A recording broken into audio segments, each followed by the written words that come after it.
Hello, and welcome to I Hated That Book, the podcast where a woman in her rage era unapologetically rants about the book she can't escape. Normally, I would have a 20-minute rant about a book that I had recently just read, but we're going to try something a little different today, and it's a little experiment, and we'll see how it goes. So today, we're going to do my monthly reading recap, and I'm going to list out all the books that I read this month. I'm going to give my honest appraisal of them, and regardless of what I thought of them, I will kind of try to say what the book was about and who I think might like it, if I think anybody might like it, because I understand that sometimes books are not for me, and that's okay, and other people might really enjoy them, although sometimes I'm like, and I don't know who this book is for. Let's get started. And if you want to see what I've been reading, you can follow me on Storygraph. My handle is just I Hated That Book, or Goodreads, but Goodreads doesn't do it like month by month the same way. You can also follow me on Instagram.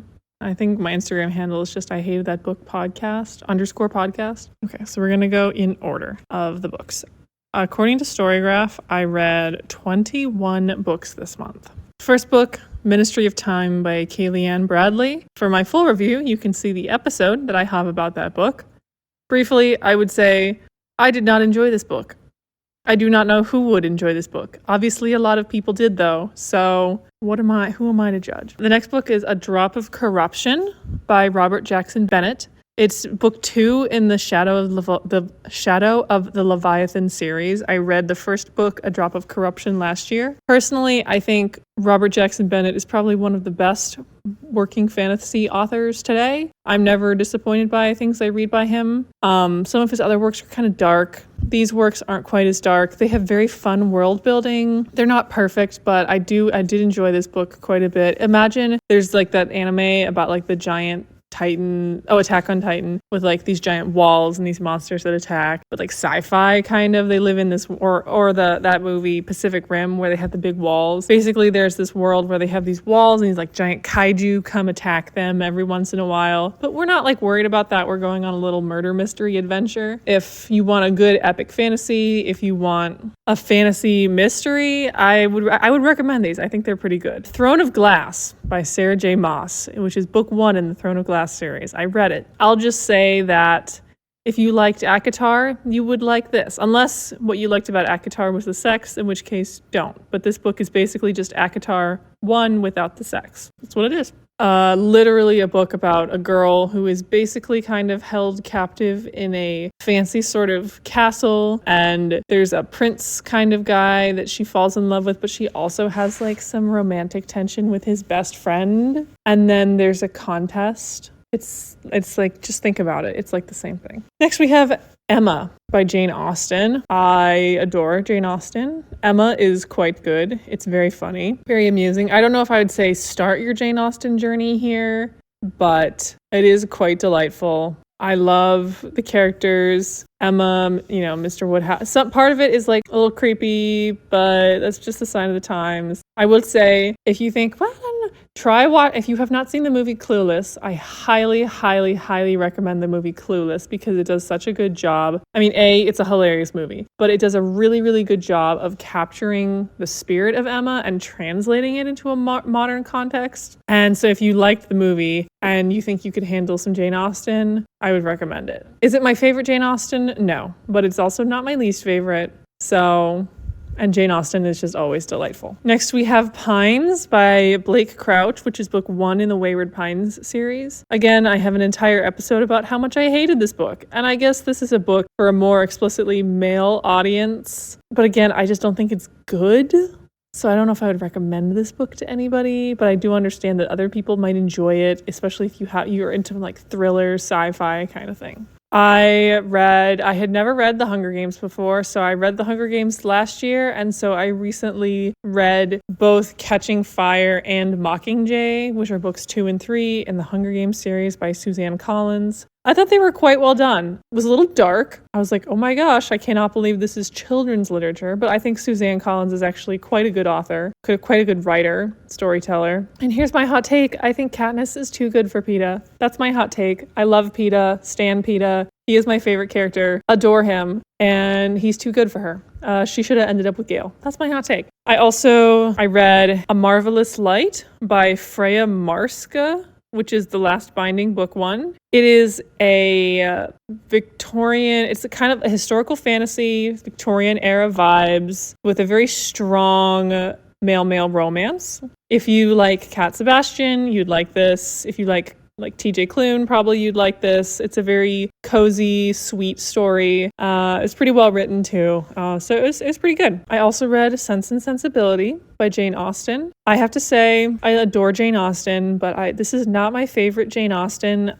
I would say Pride and Prejudice is number 1. Then in the middle you have Northanger Abbey, Emma, and Persuasion. Those are all very good. And then you have the bottom 2, Sense and Sensibility and Mansfield Park. Mansfield Park is often considered, and I'm not including Lady Susan or the other one, which are like kind of different. These I'm just counting like the 6 main novels. Mansfield Park is considered by a lot of people to be her weakest novel for reasons that are very understandable, aka she ends up with her cousin. Sense and Sensibility, I'm not sure which one I like least. I think Sense and Sensibility has all the delightful Jane Austen charm. And well, first of all, I don't love the dichotomy of Marianne and Eleanor. I find them both annoying, especially Marianne. I don't know. She's just very impulsive and impetuous, and I don't love her as a character. I also don't love the ending. I have always so I reread this. I read it maybe 5 or 10 years ago, and I didn't love it. So I reread it thinking I'm on a Jane Austen kick. Maybe I'll reread this and like it. Did not. Most of the book is fine, and then you get to the end, and you're just like, no, these people should not have ended up together. It's really gross that this 16-year-old ends up with this 35-year-old guy that she's complaining about being old and creepy and weird the whole time. And then her sister, who was like the sensible one, she likes this guy. Spoiler alert, okay? So skip ahead a few seconds if you don't want to hear. She likes this guy, and it finds out that he's engaged to this other woman. The other woman is kind of the worst. So she dumps him and marries his brother. And then the love interest is like, oh, well, we can get married now. And she's like, oh, yay. And I'm like, why is that a good thing? One of the things I love about Jane Austen is her books are so just. Like, good characters get good things and bad characters get bad things. And people just get what they deserve. And I love it. It's so satisfying because in the world, there is so infrequently justice. And I don't think she had quite developed this. Sense and Sensibility is her first published novel. And I just don't think that this had quite developed in maybe her philosophy of writing or her style when she wrote this. And so to me, it just doesn't feel quite as fulfilling as the later Jane Austens. If you are a Jane Austen diehard, read it. I would not recommend it as your introduction to Jane Austen. Next was A Memory Called Empire by Arkady Martine, which takes Kaliane number 1. I believe this book won a Hugo Award, and I can see why. I pretty well enjoyed this book. I thought it was a very well done space opera. I don't think I've ever read a space opera before, but if you like high fantasy, same kind of thing. It's about this woman who is basically an ambassador for her very small civilization, going back to like this big empire and being an ambassador there. And it turns out her predecessor was killed, so she has to investigate that. And there's all this politics. So if you're into like political intrigue, big world building, that sort of thing, I think this would satisfy you. I think the writing was pretty good. It was very thoughtful, and I think it was the kind of book that you can tell this person, the author, I think has like a PhD in Byzantine history. And I was like, yeah, no, that fits. And that was appealing to me. I actually really liked a lot of the stuff about epic literature and poetry. I personally really liked that, but it is kind of a more intellectual read. So bear that in mind. If that doesn't sound like something you'd enjoy, then you wouldn't enjoy this book. But I pretty much enjoyed it. Then I dove into Agatha Christie, who I had never read before, and I read And Then There Was None, which I really liked, actually. It's a murder mystery thriller kind of book where there's 10 people on the island and they're getting picked off, and I'm not going to spoil anything because I think the less you know going in, the better. I really, really liked it, and it kicked me off onto an Agatha Christie binge. She's got a very an economy of prose. Her writing is good. It was very good. I liked it a lot. And then I read The Great Gatsby, and again, I have an episode about that one entirely if you are interested in hearing what my thoughts about The Great Gatsby. Suffice to say, is it the great American novel? No. Turns out, if you're a man and you write a Mary Sue, people think that you've written the great American novel, and if you're a woman and you do that, you've written smut. So, screw that. This is not the great American novel. Next. I read, so as I said, I read again my Agatha Christie binge. So I started with, and then there were none, I started with Murder on the Orient Express, which I liked quite a bit. Although I think I already had known the twist, and so that kind of ruined it a little bit for me. But I thought it was fun. I read The Murder of Roger Ackroyd, another one which is considered her finest work. And I'm not going to lie, I hated this. But I'm not going to say why I hated it, because that will ruin it.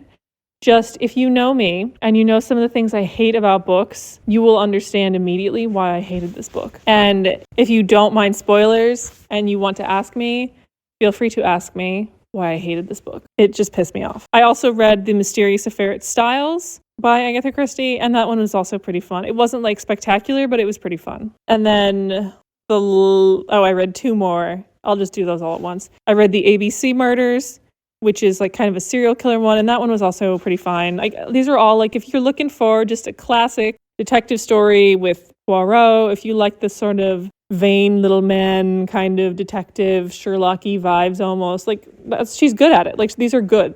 And they're period pieces too, so you can kind of get the vibes of early 20th century. And the last one was Murder in Mesopotamia, which was also pretty good, pretty fun. So if you're kind of in the vibe for like in the mood for a fairly well-written, shorter murder mystery, I think Agatha Christie's got you covered. I think they're pretty good.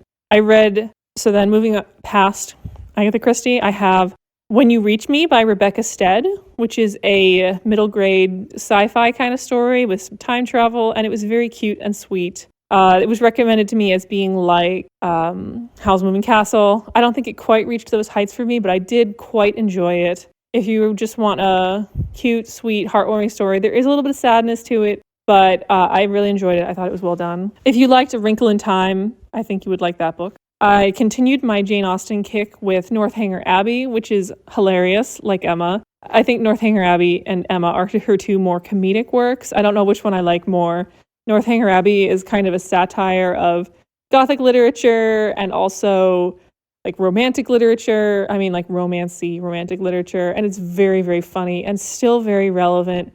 So quotable and very self-aware about what it means to be a character, what it means to be a writer, what a novel is. So if that sort of thing interests you, then I would highly recommend it. Two more. Then I read The 7.5 Deaths of Evelyn Hardcastle by Stuart Turton, which the premise is that it's a time loop book with the main character wakes up in a different person's body every day for 8 days and has 8 days to figure out this murder mystery. And I'm still kind of thinking about how I felt about it. I will say, if you are the type of person who is like, I really don't want to read stuff that is, I guess the best term would be fatphobic, do not read this book. There's a lot of language that just expresses disgust at fat bodies, a lot of language. So if that turns you off, don't read this. If that doesn't turn you off, I'm still trying to think about how I felt about this book. I think I liked it. I'm still thinking about. Maybe it would have been a 5-star if not for ridiculously grotesque language about fat bodies. Maybe not. I know. I'm still thinking about it. I would like to talk to someone about it. Usually I can come to an opinion on my own, but every once in a while I find a book that I'm like, I need to talk to someone about this. So if you've read this book and you want to talk to me about it, please let me know. And then lastly, we have My Man Jeeves by PG Wodehouse, which is the first Jeeves book, and it's actually a collection of short stories, and only about half of them are about Jeeves and Wooster, which, so if you aren't aware, PG Wodehouse is one of the most famous British prose authors, British humorists of the 20th century. Basically, every intellectual you ever meet will be like, oh my God, I love PG Wodehouse. He's the funniest person ever. Intellectuals love him. And it's about this rich guy, Wooster, whatever his name is, and he's an idiot, and his very capable butler, Jeeves. And so these are all short stories. I'm working on one of the novels right now. I think it is pretty funny in a kind of way. So I'm curious to see how that develops or continues in later books. If you've ever seen Blackadder, especially Blackadder season 3, I think you'd really like this. And conversely, if you really liked this, I think you would really like Blackadder, especially Blackadder season 3. My only thing is the portrayal of the idle rich as being just kind of like foppishly dumb, but generally good. I'm like, Are they though? So just right now, that's not super sitting with me very well. But yeah, so those are the 21 books I read in June. Hopefully these little micro reviews were helpful. Let me know if you liked this kind of format of the episode and if I should keep doing this or if you just want my deep dives. I am open to feedback and suggestions. Thank you so much for listening to this episode of I Hated That Book, and we'll see you next week.